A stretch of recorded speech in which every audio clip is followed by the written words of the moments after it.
Hi guys, we're here for another episode of MC Anime. This is going to be the 8th episode. I'm the host, MC Anime, and what we're doing today is we're focusing on anime in the workforce.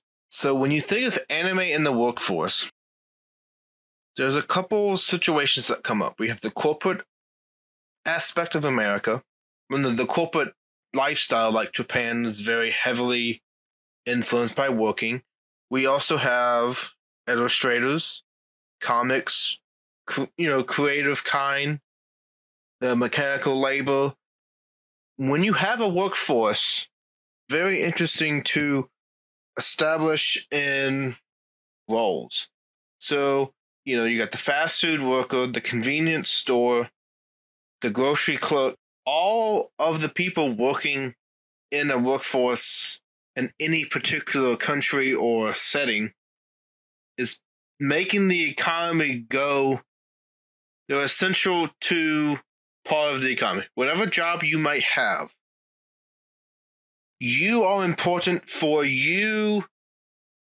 Pull on the line for what is working.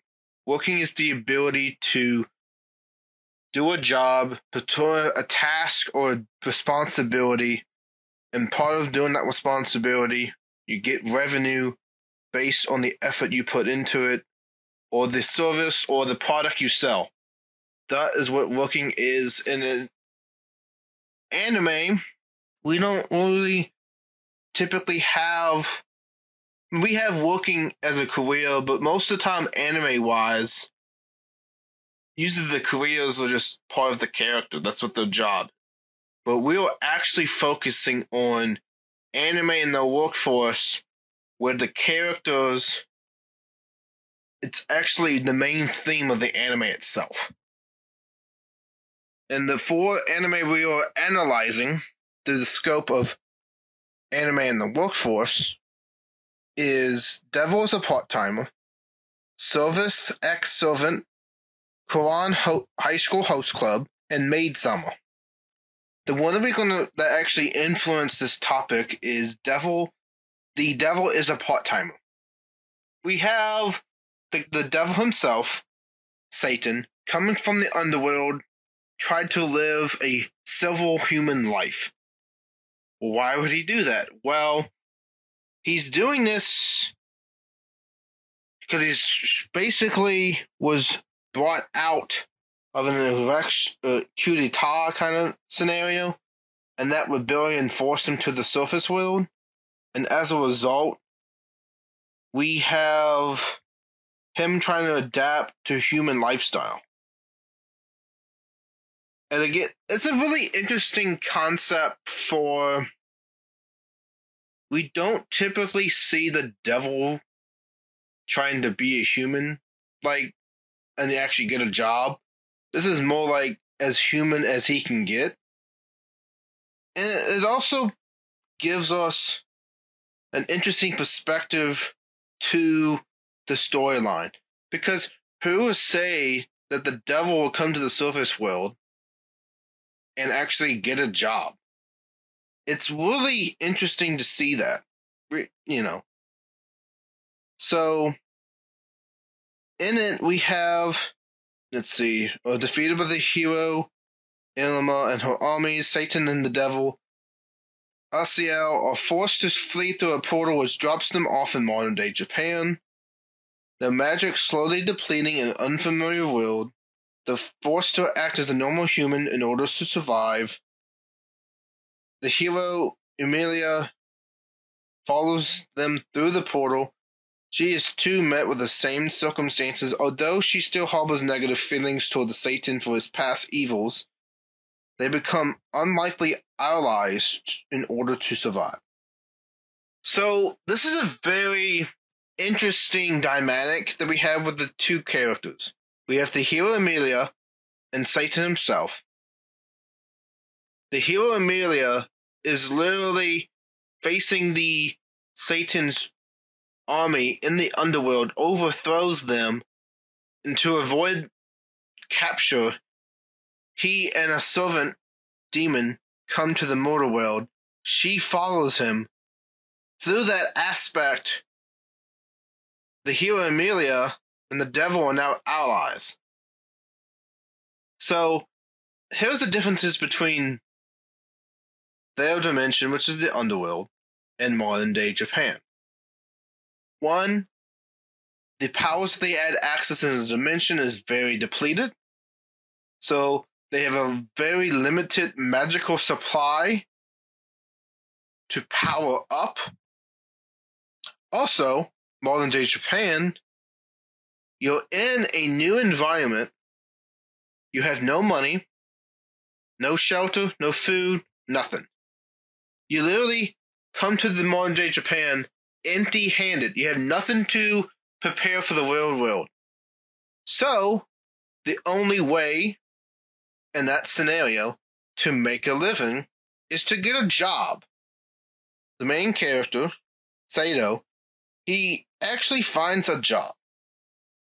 And funny enough, the job that he actually gets is working at McDonald's. Yes. McDonald's. It's a pun on the name of McDonald's, but since McDonald's is copyrighted, McDonald's is used in that scenario. Because technically, in a show or anime, if you do not pay the copyright associated with advertising a brand and you don't have permission for it, then you have to either make up your own name, your own restaurant, or make a pun on the name so it's not directly supporting that brand. McDonald's, compared to McDonald's, is only one difference of a letter. It's literally the same spelling, MC Donald's, but this is MC Ronald's. It's really weird how anime likes to poke fun at different industries, but technically, that's how they do it. If they want to establish modern-day Japan, they do it through... Basically, they don't want to advertise companies in the anime, so as a result, they make up a new name or a similar name that's not infringing on the logo or the brand that they were supposedly advertising in the anime. But anyway, back to Sato. He is very interesting. He has an aspiration, similar to him being the Demon King. Literally, to take over corporate Japan. His goal is to do it one step at one time. Every customer is his gateway to take over the corporate Japan. Yes. As funny as that sounds, the same philosophy that he brings from the Demon King, he's usually literally applying it to his job. So he's working really hard. He applies this theory of dominating the corporate atmosphere to be one day to be at the top of the empire and rule over it. I don't know exactly how the superiority complex comes into being, but I guess once you're a Demon King, you can't really get rid of it, I guess. So I guess this is his attempt to recapture his moment of fame before he escaped the demon world. It's really hard to imagine this, that the superiority complex of authority is still being honed in his current situation. It's kind of amazing that that's happening. I really feel that him doing this and looking at McDonald's, he literally takes it so seriously. It's really fresh to see how excited he gets ready for work, go ready for work, and literally be able to, one day take over. It's previously said that he doesn't want to. It's perfectly said he doesn't want to use his powers. In the simple aspect, he can use despair and fear. He'll be able to get his powers back and resupply his magic. But his reasoning for not doing so is literally attachment to the human world. In acting like a human for like whatever weeks or months, he's growing attachment to humanity. This might sound peculiar, but it's literally once you inhabit a culture that's not your own, you can appreciate it more because what you're inhabiting is what you looked down or didn't consider at one point in your life. This is very important because if you don't assimilate into a population that is different from your culture, then you can look at that culture in a negative view. So keep that in mind. Now, back to him. Sato, the reason why he's so attached is he wants to give back to humanity. He feels as he owes humanity appreciation for what their culture has given him. This is huge in the aspect that he's growing as a character, and that characterization resembles a human side to the devil. And this might be used in other shows like Lucifer and, so on Netflix and stuff. But it's a really short anime to watch. It's like 12 episodes. So it's one of those anime that if you watch it, you actually see it unfold and transpire into just working at a fast food restaurant. Imagine the devil working at a fast food restaurant. That doesn't get more ironic than literally that. It's so ironic that he likes it. He loves it. He earns money. But then you also see the struggle of them barely having any food. Because there's certain points where he doesn't have enough money to afford the food he needs. And I think it was cucumber. It was, let's see, in one of the episodes, it was cucumbers, milk, and cheese. That's all he had left in the refrigerator. But then the demon that came with him, Chanel, said, "Ooh, cucumbers." So it's really interesting that they're getting excited about cucumbers, and that's like one of the only edible things they have in the refrigerator. And it's like, how can you survive barely with any of this stuff? So he still is struggling. You see the struggle of not only adapting to human life, but the constant reminder that he doesn't have the authority as he did when he was in the underworld. So with that in mind, it's basically reason enough that it's just like, for example, someone who's rich. Their entire life, they've been pampered. They have never cooked for themselves. Has always had someone drive them, chauffeur everywhere. Put their own clothes on. That trope. And then suddenly they lose all of their money. They go bankrupt, and now they're poor. They have to not only feed themselves, do everything they should have been doing. Hear me out.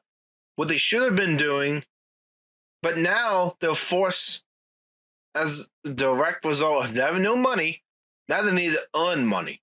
They're not given the money that they had. Now they have to work for it, establish a living, have enough money to make a budget, have a shelter, which is paying the bills, electricity, water, just like any human has to do. So, the Demon King is the rich man or, rich child who doesn't know anything about the world, now is poor, has to rise up and learn about human society. Because he never had a moment to learn about human society because he always remained in the underworld for centuries. So it takes an army to make him, run away, go to a portal, modern Japan, and learn to survive as a human with very low magic levels. He has the option to get more magic if he wants to, but doesn't want to. So he acts like a human. A humanizing devil. That is probably the best aspect. Now, I don't want to spoil everything, but that is the scope of the workforce in anime with Devil as a part-timer. Now, we go to Ouran Host Club. So, Ouran Host Club, with anyone that doesn't know, the plot gets established through the host club at the school, but one person breaks a vase, and now that vase is worth over $100,000. It's kind of weird that they break the vase and now has to replace it, but the thing is, the main character is broke. So now she has to work for the money to get it back to the academy. It's kind of interesting to see the dynamic. I really like it. It is a reverse harem, and the host club is all men. It's all teenager high school students. And they make a business through the school hosting an extracurricular host club. They make a lot of money, and they play on the tropes associated, with their character themselves, like the twins, the twin trope. That, the twins seeking affection or acting affectionate towards each other. That's a particular trope that the twins try to capitalize to have their clients in the host club. And now, the host club is very tame. There is nothing controversial about it. They're just using tropes to attract clients, or they're using archetypes, and they attract clientele based on that archetype. Alright, so Hari Furuka is a bright scholarships candidate with no rank or title to speak of, rare species at Ouran Academy, an elite school for the schools of high students of high pedigree. When she opens the door to the music room number 3, hoping to find a quiet place to study, unexpectedly stumbles upon the host club. Tamaki, the club whose members include the Shadow King, the mysterious Hichan twins, Karyu and Hiroki, the childlike, also known as Honey, and his strong protector, Toriyashi, is where the handsome boys with too much time on their hands entertain the girls in the academy. In a frantic attempt to remove herself from the host, ends up breaking a vase worth 8 million yen. Not kidding, it's worth 8 million yen. Forced to become the eccentric group's general errand boy to repay her enormous debt. However, thanks to her convincingly masculine appearance, her natural general disposition to girls, and fascinating commoner status, she is soon promoted to full-time male host, and before long, a glitzy whirlwind of elaborate cosplays, rich food, exciting shenanigans that only the immense wealthy host club can pull off.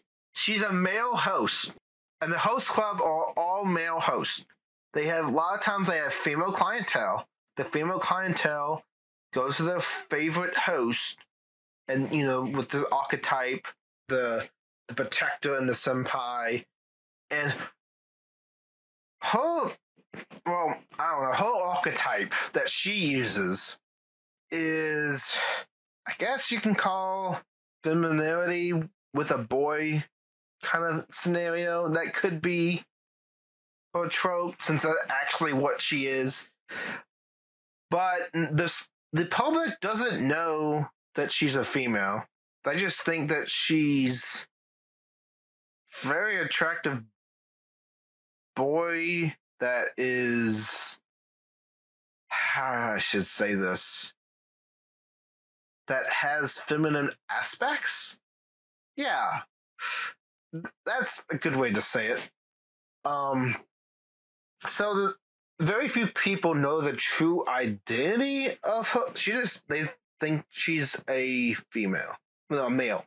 So she's gender bending a character as a male host.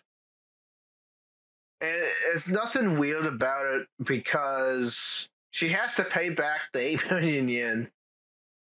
And she's here on scholarship. That's the only way she was able to get in. If she didn't have that scholarship, she will not be able to attend because the school is very expensive. She earned that scholarship based on merit and high academics.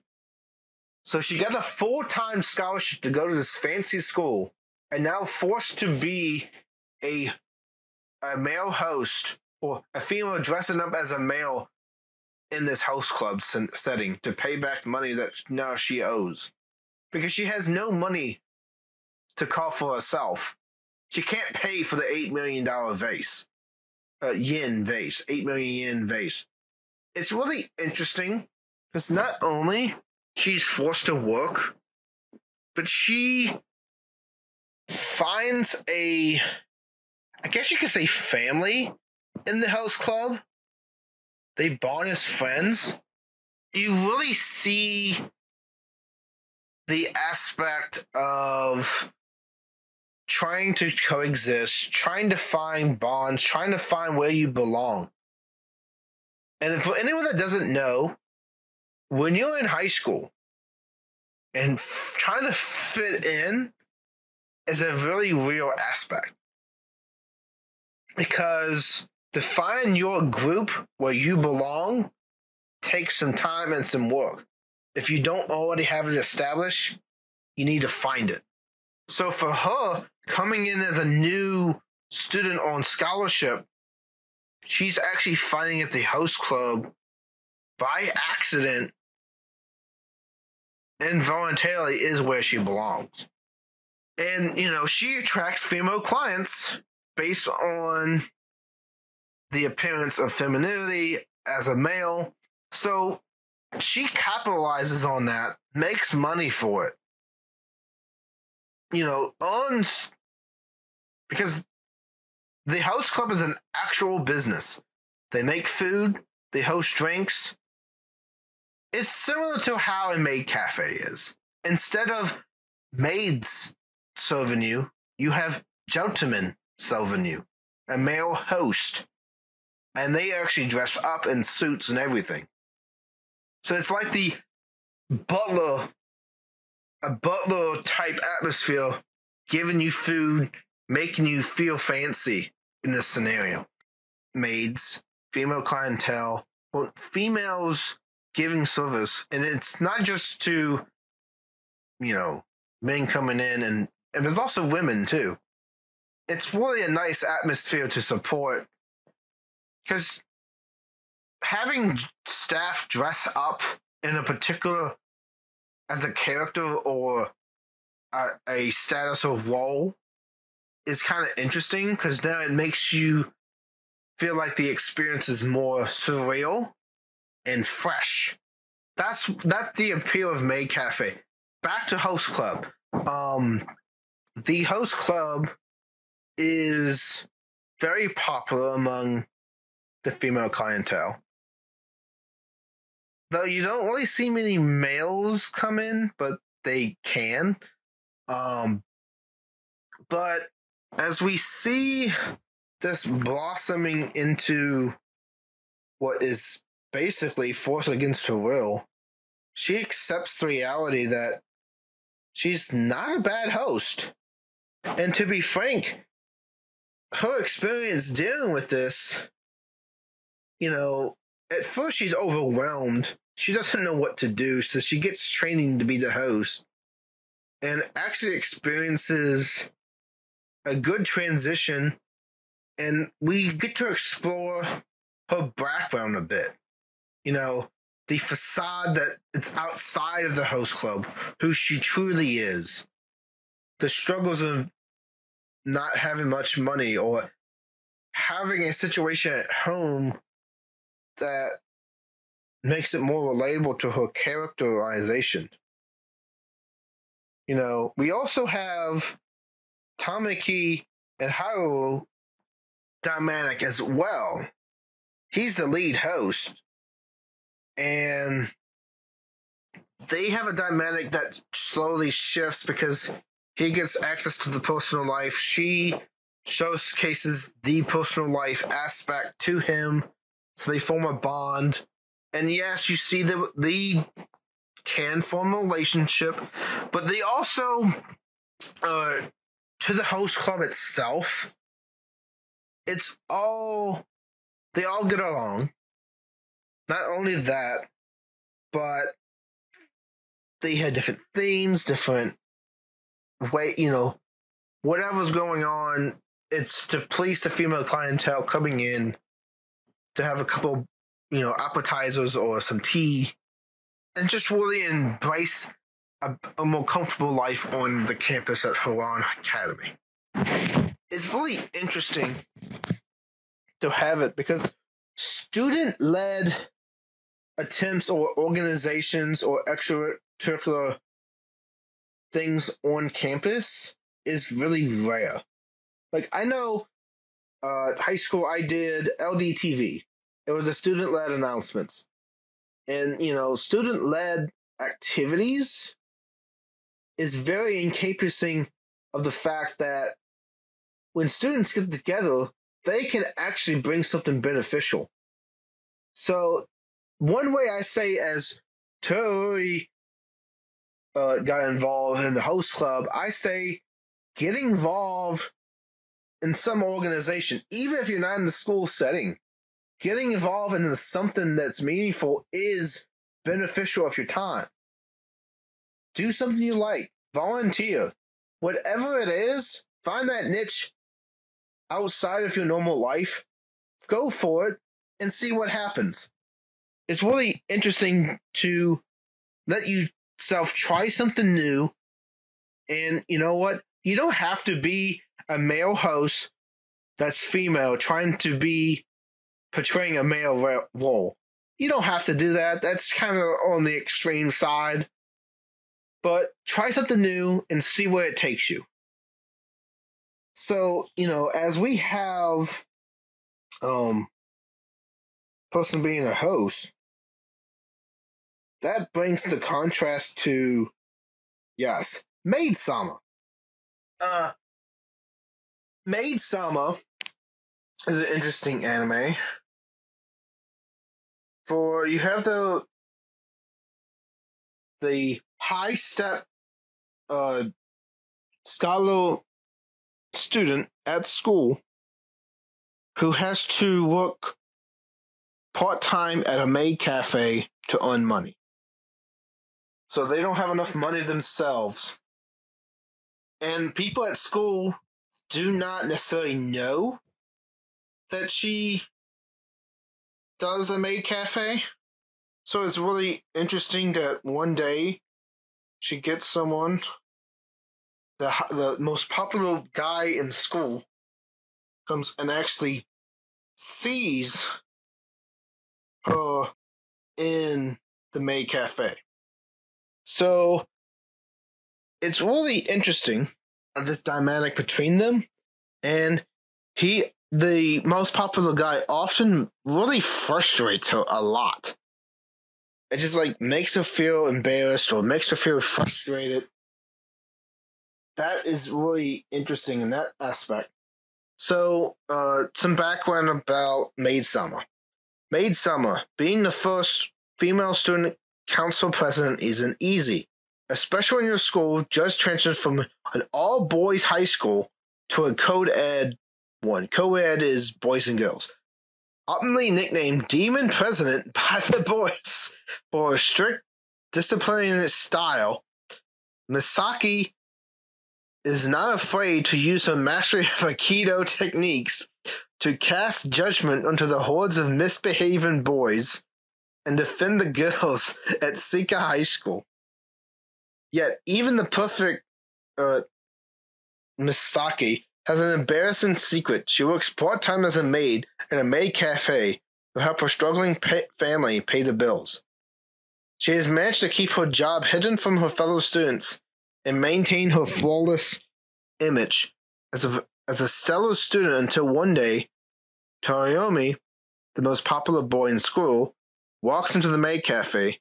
He could destroy her reputation with her secret, or he could twist the student council president around his little finger and use her secret as an opportunity to get closer to her.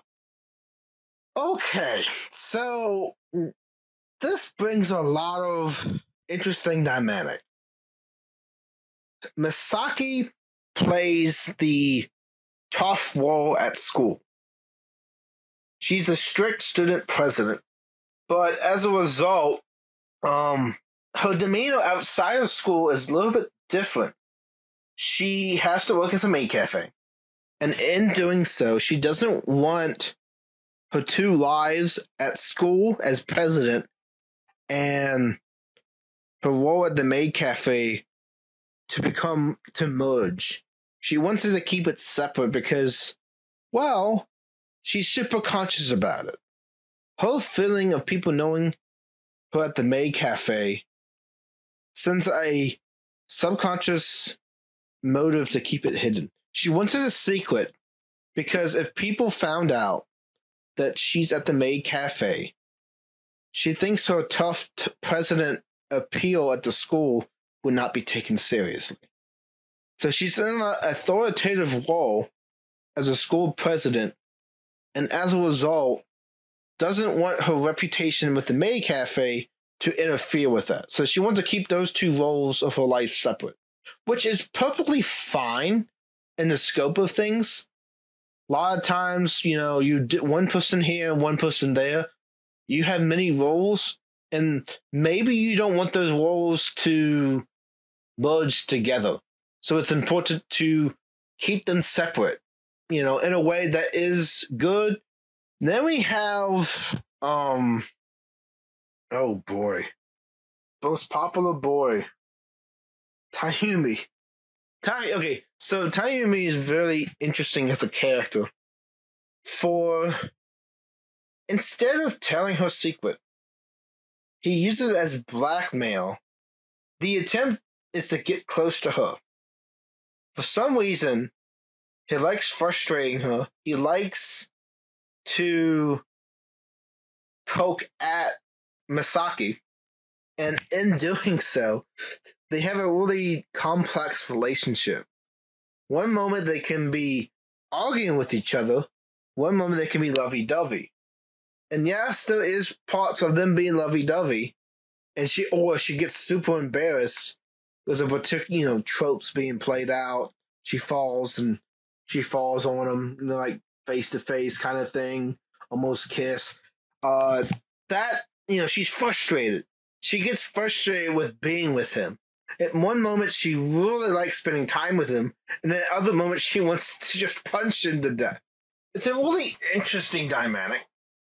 We see the main campus of the Maid Cafe a lot in the setting of the show. It's called Maid-Sama for a reason. And how can I describe the Maid Cafe? Every single episode, there's like a different theme. Going Nico, aliens, sci-fi, fortune-telling. They really put on these themes of like theme days in the Maid Cafe. So one day you're a fortune teller. So now they're dressed up as a fortune teller. They dress up as fortune tellers, and then they have a fortune teller give out your fortune. Or they dress up as Nikos. Nikos are cats. So there's like cat humans. And they just play the role as a maid, giving you the food and drinks just with a special theme for the day.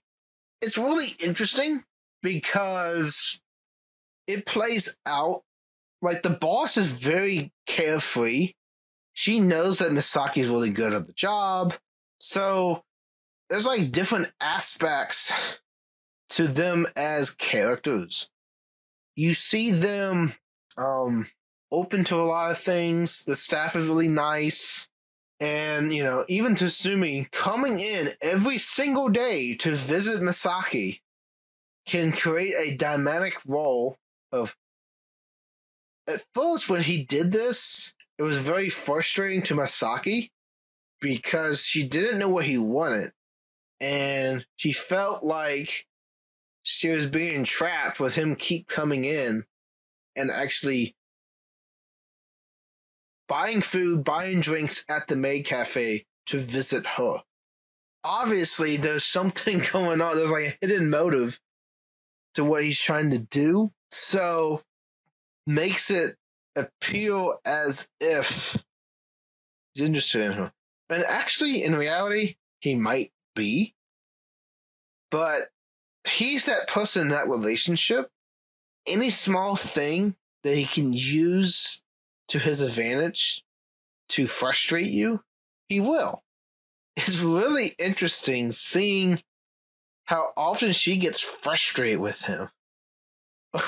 Whatever shenanigan he pulled or what thing he went overboard with in the anime. I don't want to say too much about what he does because you got to see the interaction between the two to see what the anime is actually about.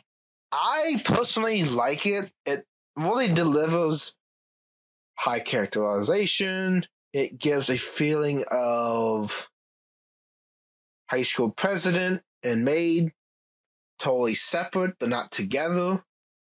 And, the contrast to Ouran Host Club is that, yes, it's a hidden life, but they're completely separate.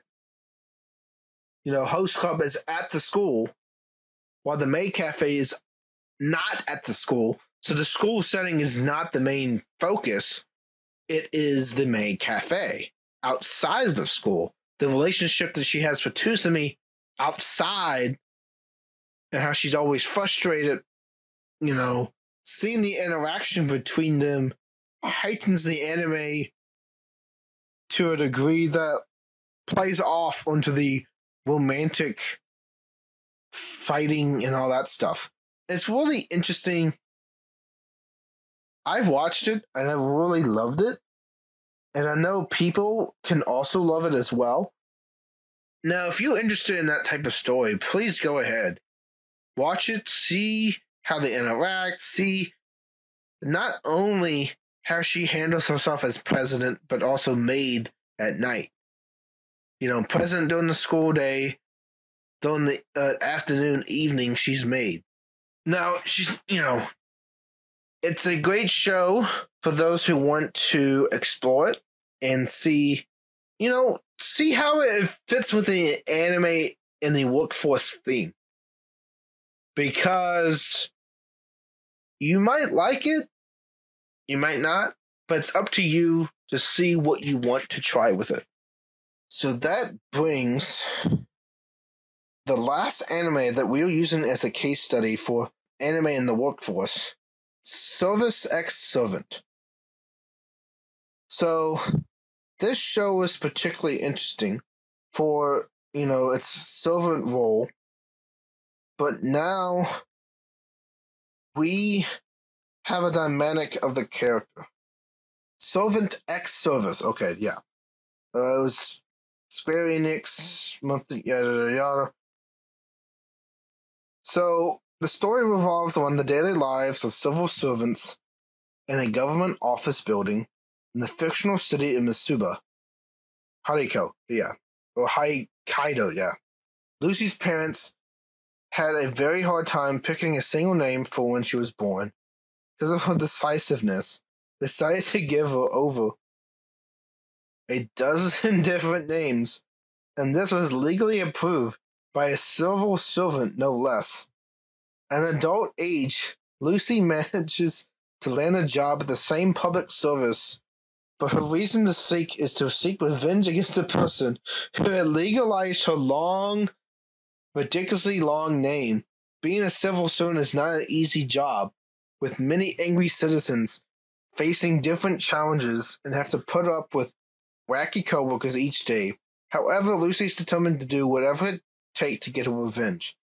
Newcomers, Hasebe, Yutoka, Yamagami, Mayoshi, and Supervisor Akima go through the daily quirks of working at their office. So, she has a ridiculously long name, and she's serving to be a civil servant, not out of duty, but out of revenge. It's really interesting to see that, because I don't know if that's a really good motivation to seek the... I don't know, it's really interesting, because you seeking a job, and you're only seeking the job because you have a super long name that was approved by the civil servant. Now you're a civil servant, and you want to get revenge on the civil servant who gave her this long name. Oh my. She really has a long name. I'm not kidding.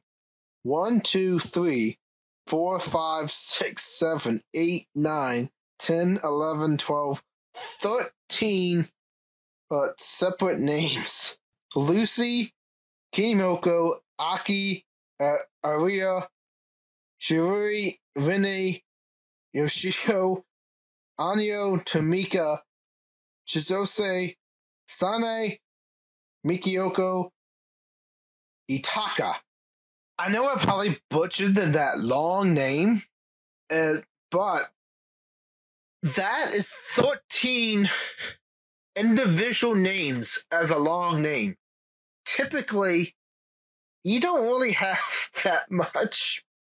Usually it's like senior, or, a really long name like, I don't know, R.G. Griffin III, stuff like that. Or you have, there we go, let's say this. Let's say you are Frank Green Joseph Franklin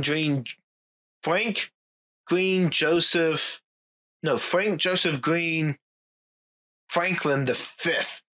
I mean, that by itself is an example of what a long name can sound like. And a lot of times when you have a long name, your name gets shortened on, usually long names are associated with other countries. And other countries have different customs to, like, surname, prefixes, suffixes, how they address people. So, even maiden names can also be long as well. Name is tied to your history and your ancestry and your lineage as a family. So it's look at as the name is symbolizing you. Individually, a lot of people don't have that name. And if they do, it's by coincidence, not on purpose. If you had the same name as like George Washington Carver, well, they identify by initials, or they say the middle name and the full name to distinguish distinguish between who they're talking about, because there's multiple people with that name. But back to Service ex-servant. So Lucy Yagami, that's just her short name. That's not 13 characters. It's the central character of the anime. She's young, neck-length black hair, brown eyes, round glasses. A single characteristic on the right of her hair, okay. She dresses up very plainly.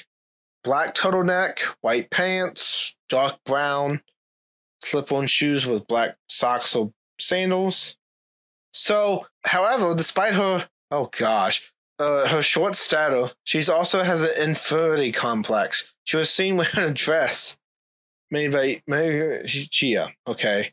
So she was teased by children at a young age because of her long name, often ran to the library to escape the bullying and thus found herself in love with books. Due to said teasing, she developed an extreme inferiority complex, thinking herself as plain, unattractive, dressing up fashionably. Even the idea of wearing a skirt is terrifying for her. This prevents her from accepting a romantic approach from the opposite gender, thinking there's no way any man will like her romantically. Her personality-wise is setting up the story, the inferior complex. When your entire life, you have people calling you down and, for example, give you a name that you don't like, but just, that common thing, that has an impact. That impact is if you don't like it, why they keep calling me it, not respect my wishes, you are being targeted. And that targeting aspect makes the person feel isolated and not insecure about themselves. So if you see it happening, do not let it happen, because it has later implications down the line. It affects how they grow up. It affects motivation. Sometimes the motivations as an adult change because of the childhood traumatic experience, make a difference, stand up, or they could be scarred from it, and then certain aspects you don't see, but it's like trust issues, stuff like that. But all this is the background for her to take well in the civil servant. She tries to be a servant, and as a result, she gets in under false pretenses, meaning she has ulterior motive to serve as a servant. It's really interesting because servant X servant is really interesting in this aspect, because now she has to be a servant. She takes it upon herself to do it, and now embarks on this journey, a civil servant. So it's really interesting to see how it benefits in the long run to be the civil servant.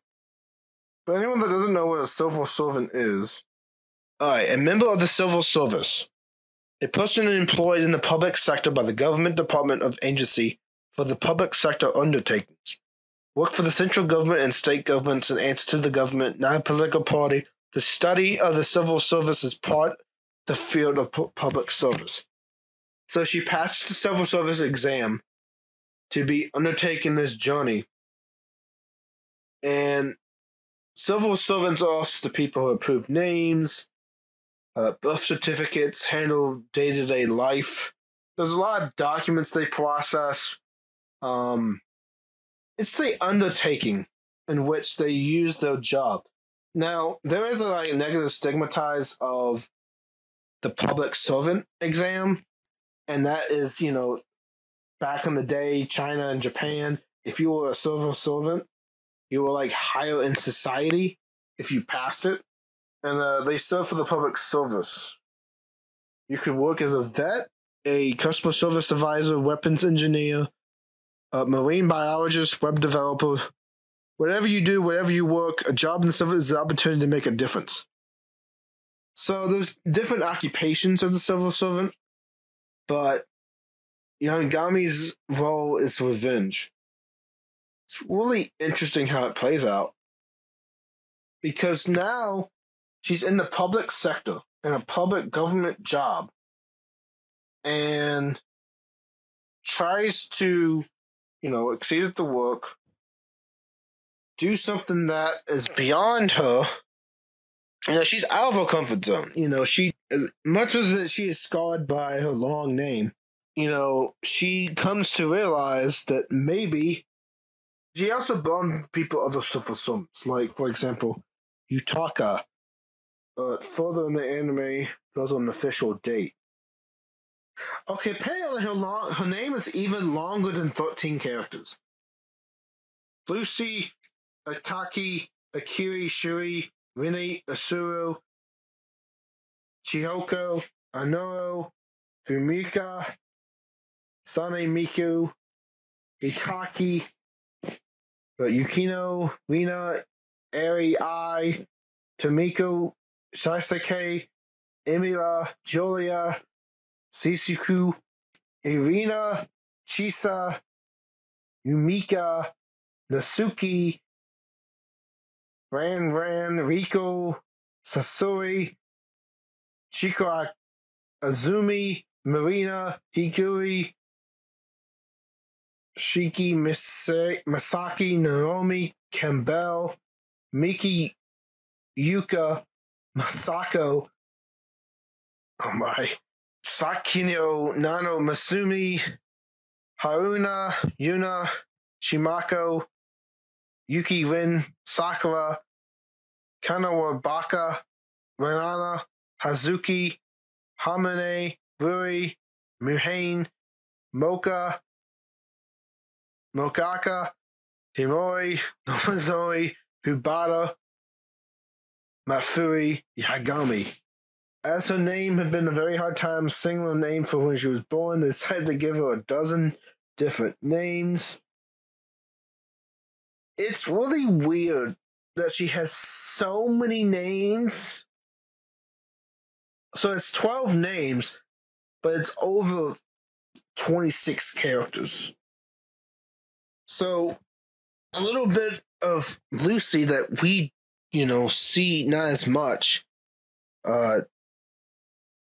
Because of the show, a strong resemblance to Suka, the female lead, protagonist of the anime of the same name. Both hairstyles. She strongly resembles Vilma Dickey. Oh my! She reminds me of Vilma as Scooby-Doo.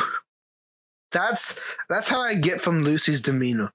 I really think she's like if she had red hair and the glasses and the roundness of the hair, she'd be Velma from Scooby-Doo. Now that's just a little tangent, but I feel like her character is literally Zoinks all day long. Let's see. Bright Sun sandals most of the show. Rarely shown barefoot, only shown one time. Yeah. Very sensitive to so she is really modest in her personality, navel and all that stuff to wear, views an outfit. They pull down the shirt very forcibly. There's no way they can air that. So she really has an interesting ideal in everything she does. She's modest, she's shy, reserved. You really don't think she'll have she's really, academically strong. So that's probably where the strong base as a civil servant comes from. So we see her dealing with her long name. I don't know why I'm emphasizing on this, but the long name is the primary reason. It's a motive for her to join the civil service, to find the person who named her such, and then whatever she does to find him or them or her, it's really hard to say what she can do when she approaches the person who named her. And I think it's funny. It just goes back to show you that when parents name you, they have a reason. And they might not, they might give you a name that you might be embarrassed about, or, it's your prerogative to have a name. Now, there is legal stuff to change a name and go through that process. But most of the time, if you're going to change your name, talk with your family. Because, your parents, they name you for a reason. So if you are confident in changing your name, have an open discussion with them to change your name. Because a name is very symbolic and individual based. It's your identity. So keep that in mind as the importance of a name comes to light and the power it holds and motivation to become a civil servant in Secret Finch for a very long name with 12 different names. And I had a hard time pronouncing all of it. Just imagine writing that name on paper and then being treated differently because of that name. So this wraps up Anime in the Workforce segment of episode 8 of MC Anime Podcast, where we reviewed The Devil's a Part-Timer, Ouran HighSchool Host Club, Maid-Sama, and now Servant X Service. So they're all different jobs you can have, and as a result, choose which job is best for you. For a job is your livelihood, which is going to make you money. So you should be happy in what you're doing. So even if you have to rediscover what you like, even if you had an established job, there is no fault for you to leave that job and try something else. It happens all the time. You don't have to know what your dream job is. You can change it at any point to be happy. Just know that that is your obligation to what you want to do or what you settle to do. Even if you settle you're not necessarily as happy, there is benefits in the long run an established career or established job, or maybe you're the type of person that's good job to job, and that's strength in itself too, because you're willing to adapt to do different jobs. But anyway, that concludes the 8th episode of the MC Anime Podcast, and I hope you guys have a nice day. Signing off.